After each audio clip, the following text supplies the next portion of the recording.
Welcome back to my channel where I'm going to be reviewing episode 2 of Loki. Now, it's going to be a little bit different because I'm going to be going backwards. So I'm going to be discussing ending of Loki, but I'm also going to be kind of referring to things that happened in the first half of the episode with Loki. Yeah, so we get to the end of this episode where we see the kind of, Agent Morbius, Loki, and the rest of the TVA guards.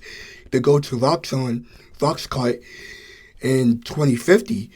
Which is actually kind of interesting because, I'm wondering if this is a kind of first introduction into Roxxon, but in the future they basically this evil kind of oil company, which has big ties into Jane Foster. So, we get in here and they kind of split up to kind of find different variant of Loki. And they come up across this guy who's being mind controlled by Loki. You know what? I'm going to say it, Lady Loki, because I'm pretty sure we all know, everybody knows now that it's Lady Loki. So Lady Loki, she kind of switching bodies, out this person and out that person into this person. So while all this happening, we jump back Agent Morbius and the rest of the TVA guards. Another TVA guard that was kidnapped by Lady Loki all the way back in the beginning of the episode. So we switch back to Loki where he's fighting another person who's mind controlled by Lady Loki. And, we finally get this reveal. Not really big reveal, because we all saw this coming. So the set photos and the leaks. So it wasn't really a huge surprise. Yeah, this is where we get a reveal of Lady Loki. Loki says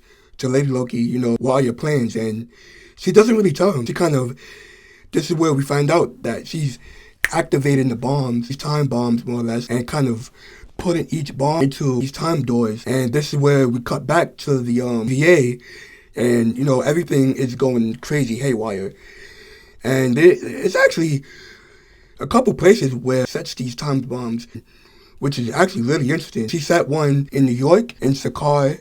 I think she sets one in Titan, and I forgot what it was called, but the place where the Nova Corps resided. But yeah, we can already tell end of this episode where Lady Loki says basically, peace out, basically leaves to a doorway. Loki follows after her. But yeah, this is where the episode ends. And yeah, I'm really interested to see where this goes, to find out what is actually going on. This is where we probably get a picture or the set photo that we saw of Lady Loki and Loki sitting together. And everybody thought that, it was Black Widow that Loki was sitting next to, myself included, because I really thought that was Black Widow. That's is Lady Loki now. Theory too as well. The TVA, they are sus. Basically brings up what happened earlier in the episode while Loki and Agent Morbius was talking. So Loki basically interrogates Agent Morbius and says, hey, you are the only ones who are really have any free will to do whatever we want. Also kind of brings me back to WandaVision as well. Remember where everybody was being controlled by Wanda, or I guess Agatha or whatever, and at the place where Vision worked, and Vision was the only one who had free will, I guess, in his office. But yeah, it kind of takes me back to that moment, in WandaVision. But yeah, the TVA is definitely sus. I don't think everybody sus in the TVA. I think Agent Morbius is good. I think Renslayer is working for King the Conqueror, is somebody else. But yeah, another great episode. Fantastic. The second half of this episode, basically where they went to Roxxon and then on, was great.